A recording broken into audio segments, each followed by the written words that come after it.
Hi, welcome back. I thought we'd try a landscape today, a nice, soft, simple, wet on wet landscape. And as you can see, it's almost done entirely in different shades of one color, blue-green. The only other color that is added is some yellow. We're going to start off by first doing a wash across the entire paper, wet on wet. Very light blue, some blues here. Try to leave white spaces because we do not want to have to paint in white. So a really good watercolor artist tries to plan ahead for that. And down here we may get a little darker with time. So the first step will be the sky, just some color in here, and the water, wet on wet, very easy. Okay, I have already taped a piece of paper to my board, and I wet my watercolor paints. I actually tried out some different greens and blues to see what I liked, and I think I like this one the best. So you're gonna have to do that. Mix a little green with a little blue, maybe some brown, maybe some black, and that's gonna be your colors. The yellow is just gonna be plain yellow, so we're gonna start with that first. Actually, I'm gonna start with a flat brush, and I'm just going to wet the entire paper quickly. You have to work very quickly because if the paper starts to dry, you have to stop painting. So we're just gonna go like this. When you get to the water area, if you miss a few spots, it's okay, because we do want some spots to be white.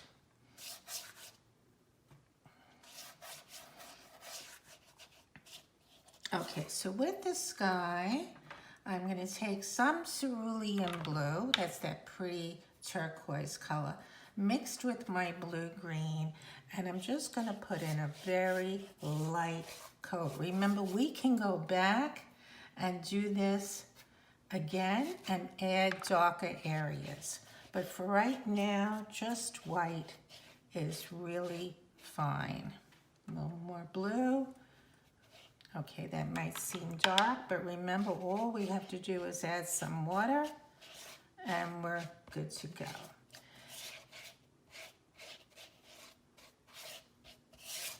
Okay, now in this middle area, I actually wanted yellow, so I'm gonna put some of that in right now. Very bright yellow. Maybe I'll try one that's not quite so bright. There we go. And just rub it in there. And maybe bring it down over here a little bit, so it's kind of carried through.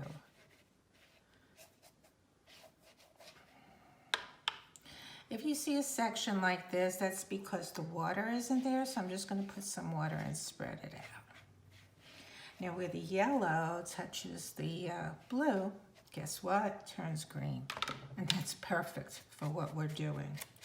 Okay, so now some of my blue-green, not even in the shape of trees, just kind of up and down like that. Very, very light for the backgrounds. A little bit more over here, coming down. And then the same thing on the other side. We have a big dark tree, but we're just going to be putting a little bit of the background color at this point, nothing else. And where these trees are, I'm just going to put just a little hint that there might actually be a tree there. Not much, okay? And something for the bottom. That's where it's the darkest, so we don't need too much water for that. And we do have some rocks in here, so you have some angular shapes, but I'm not going to worry too much about doing the rocks now. I'm just getting my basic colors in. Now I'm going to add a little more cerulean blue, like I did to the sky, to my green that's already mixed, and put some water in, being sure to leave plenty of white. Okay. If you feel this is not as smooth as I would like, so I'm going to use more water. All right. I am now going to take my tissue. Here's a puddle over here, so I'm going to kind of wipe that out. I'm going to put some of my white strips that I wanted with my tissue that I'm just blotting up some of the paint, because remember, I did not want all the whites to be gone. And I don't want it as a stripe, so do it gently, dab it so it doesn't really look very stripy, okay? At this point, you're gonna say, what is this? And it's gonna dry even lighter. Well, let's not worry about what it is. It's the first layer of our wet on wet. Then we're gonna go back in and try some detail using a sponge and a second layer of watercolor. Okay, see you later. Okay, now we're back to put our second coat or glaze on the painting. This is my original painting. This is the one I'm working on with you. And you can see a big difference because this one is much darker because of the extra coats and glazes. So I'm going to start off with a little greenish and go back in here. I'm not going to wet it this time. I'm just going to put some color down and a little bit over here. And then what I'm going to do is take my spray bottle of water and just give it a spritz, so the edges are not so defined. I can just smush that out a little bit, okay? All right, now for the water, while that's drying just a tad, I'm going to darken the water with my greenish blue a little bit over here.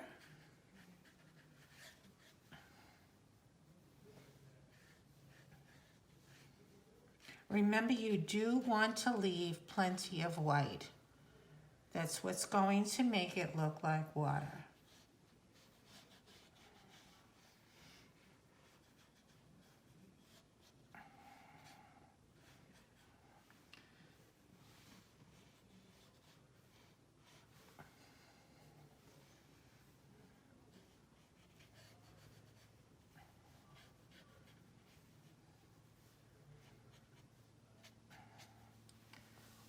Okay, I'm going to add a little water over here just to soften this. And we're probably going to have to do what we did last time with our tissue, dragging through some white ridges.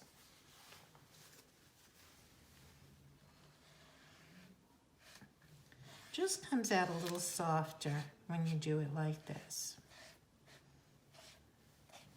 All right? And yours does not have to look exactly like mine. Absolutely not. Now, you probably noticed this sponge here. It's just a kitchen sponge that I cut up. If you happen to have a sea sponge, natural sea sponge, you can use that too. I'm going to dip this in my green, and I'm going to practice on my scrap paper first, because if I use this incorrectly, it's going to look like a sponge, and that's not what I want. I want it to look like an evergreen tree. So what I have to do is practice this, maybe have a little bit at the top and a little bit going out to the sides. Do I use just the tip of it? Do I use the whole side of the sponge? What works best for you?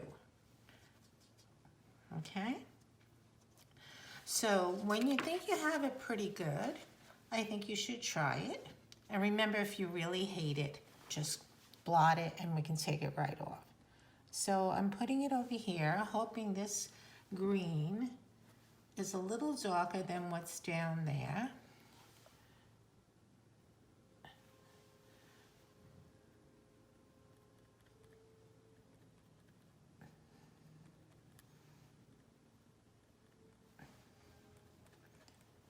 Now these trees are back in the distance, and we have what's called atmospheric perspective. The fog is making them barely visible. It's very important to keep that in mind.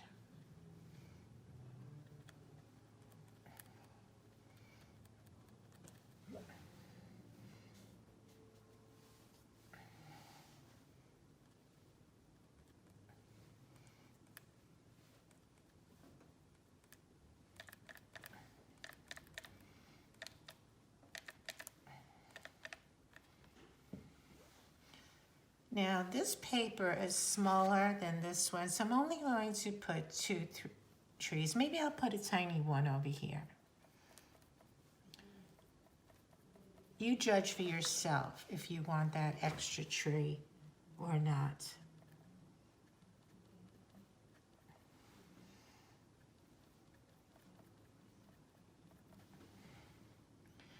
And you could even have a hint or two of the other trees in the distance.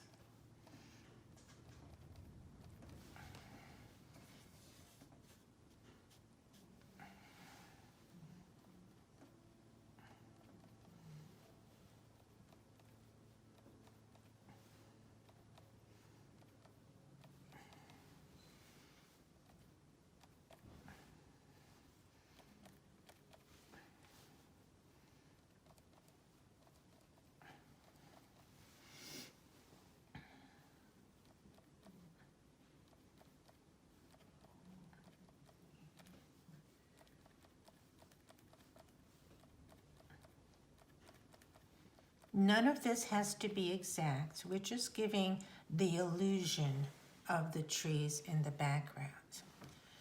Now, for this large tree on the left side, it's the same color I used. The blue-green, the regular green, a little brown or Payne's gray. And we're going to make it darker than the last one. So I'm going to use more of the Payne's gray and the brown also to get that darker look, okay? But you will notice that it's done with the same technique, just much heavier, okay? So if you need to practice first on your scrap, please do that. Otherwise, let's just get the basics down.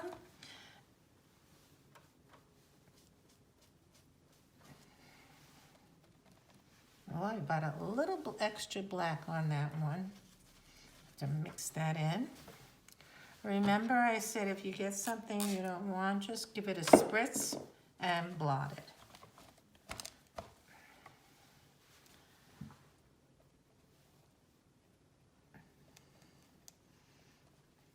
It's pretty solid toward the left edge, but then as it comes out, it gets more lacy. The branches are spreading out. So there are irregulars, some come out more than others, some are zipping down, some are straight out. Nature is not usually happening in a pattern, it's just usually kind of happens, very random looking.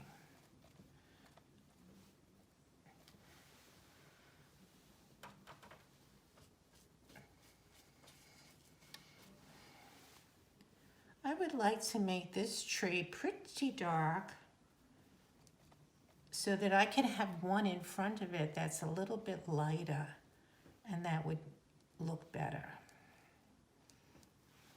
Okay, so we'll leave that for now.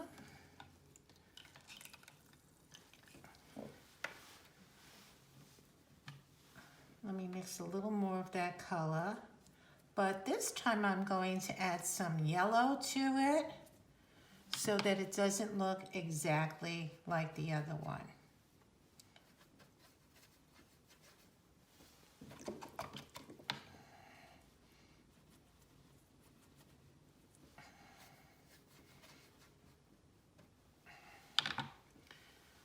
And then we'll be able to make a distinction between the tree in the front, hopefully, and the tree in the background.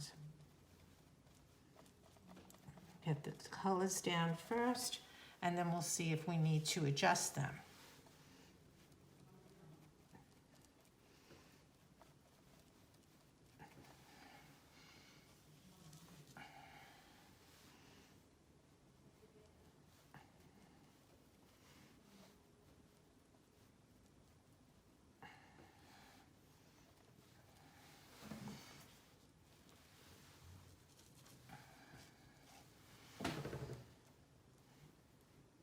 little more yellow there.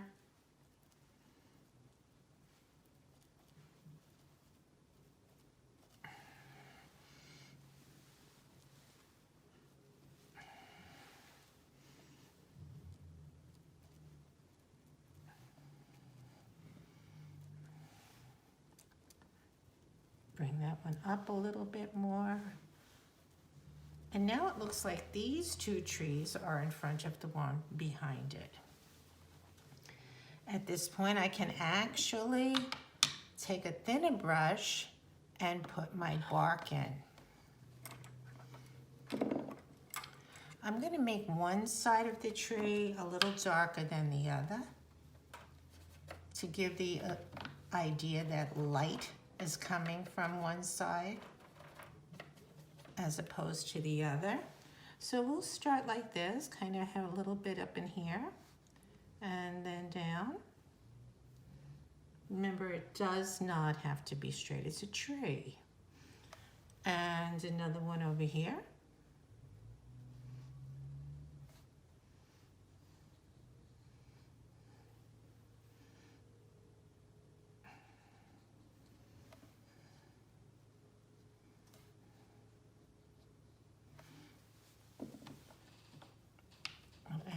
Water over here.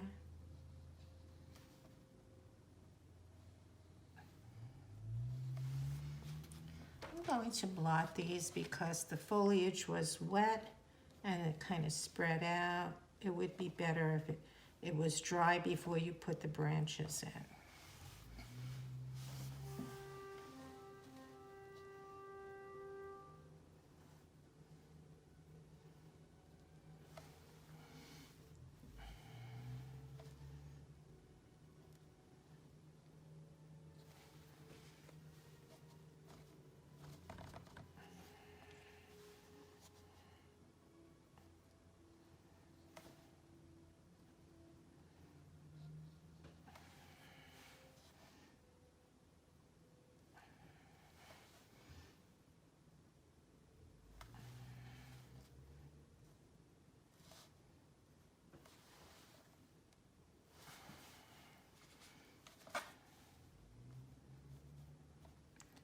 Foliage is still wet, so it's bleeding out.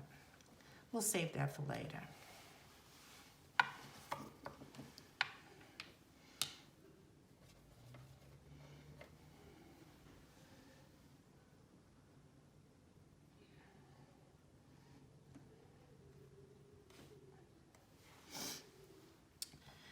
And for some of the foliage at the bottom, we can go back to our greens. Very dark green with browns, even reds in them.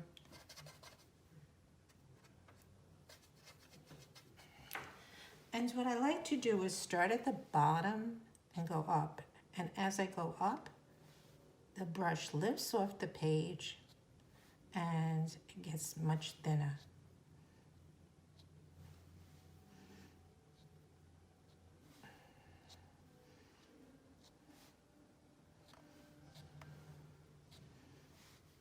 Okay, and just to darken a little bit at the base to anchor the foliage.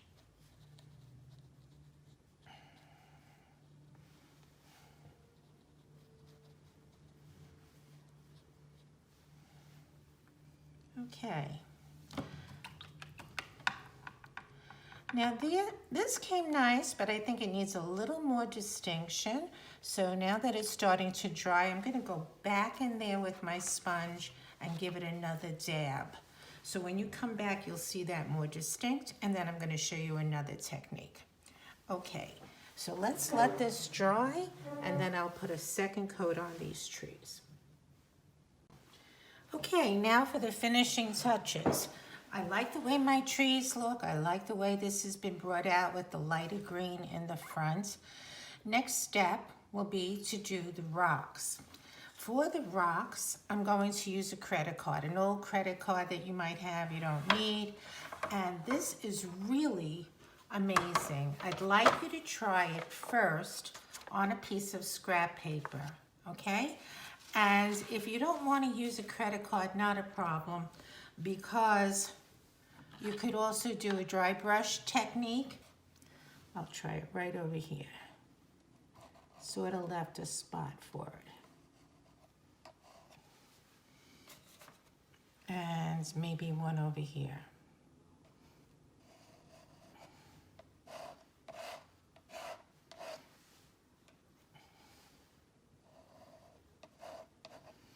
The one that's over here, I think I'm going to use the dry brush technique because I'd like to show it to you. So obviously you need some paint. My brush is not soaking wet. It's exactly what I said, dry brush. Blot it a little bit and then it makes it streaky. So that kind of works really nicely too. I may even add some different colors to my other rocks using the dry brush technique. Oh, maybe a little too much. That's okay.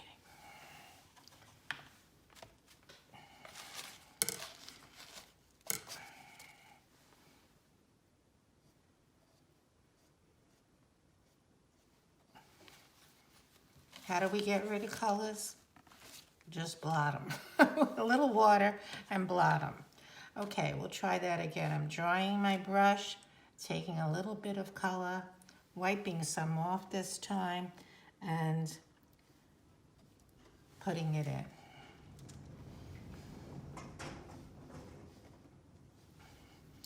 And I think I'll try a little yellow also. Blot it.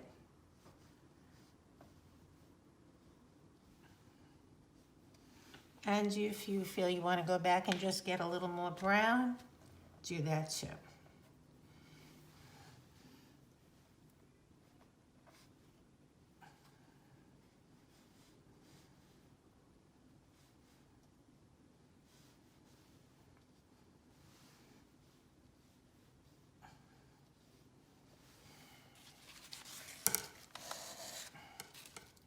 Okay, that's about all I'm going to do with the rocks because I need to go in there and make this dark green and also put some grass. So now we're going to go back to our dark blue green and we're going to put our base in.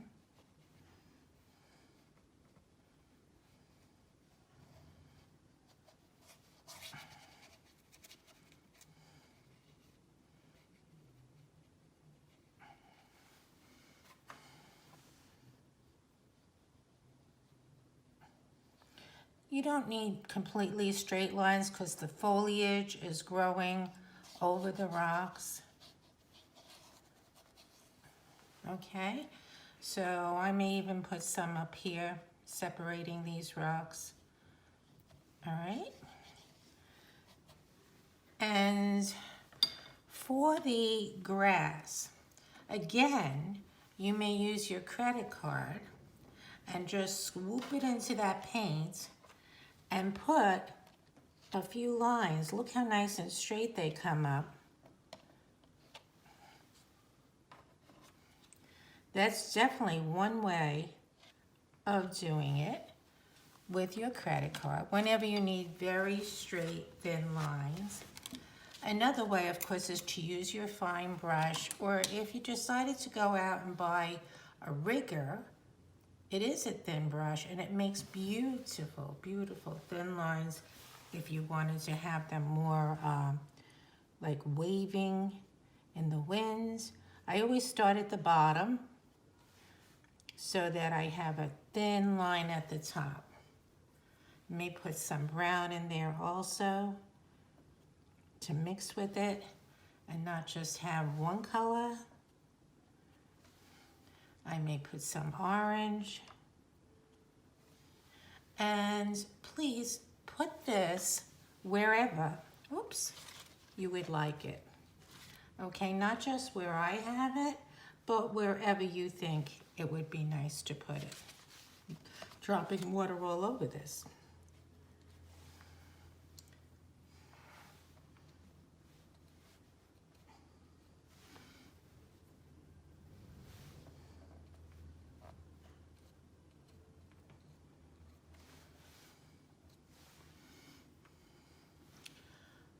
think I'm going to put a few more over here.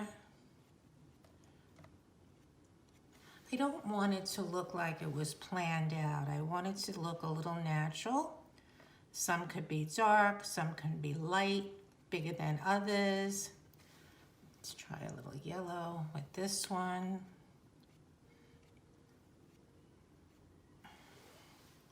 This one looks too even to me, so I'm going to make it come down a little more over here. Even just those few little strokes made all the difference. And a little dark down there. Let's try over here too, between the rocks, to have all these little blades of grass coming up. And you could even have a tall one if you want. Sometimes we have those little swamp grass growing, or a cattail. You can do something like that. Use your imagination. You can have a little animal hiding out behind the rocks. If you like to accentuate your rocks a little more, go ahead and do it. You're the artist. This is your picture. You do it your way. Okay, I think I'd like this to come up a little more distinctively. And the same with this one. Kind of just all blending in together, and I want it to be more distinct.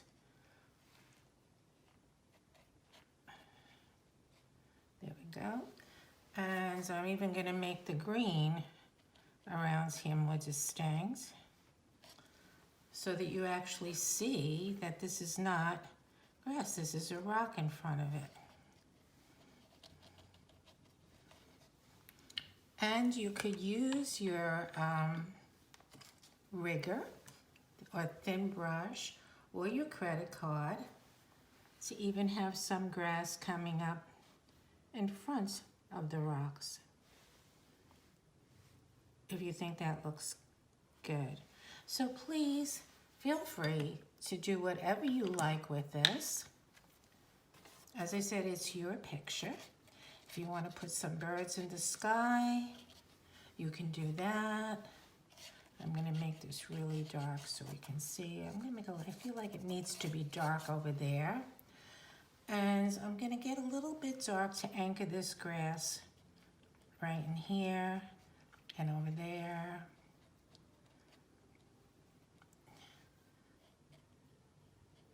As if there was a shadow created by the grass.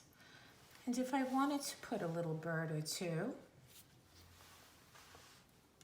you can use the Payne's Gray, but water it down and just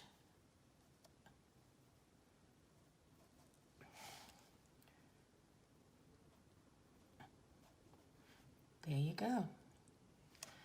So that was pretty quick and pretty easy, and no drawing involved at all. Okay, so I hope you give this a shot and have a lot of fun with the new techniques. Bye-bye.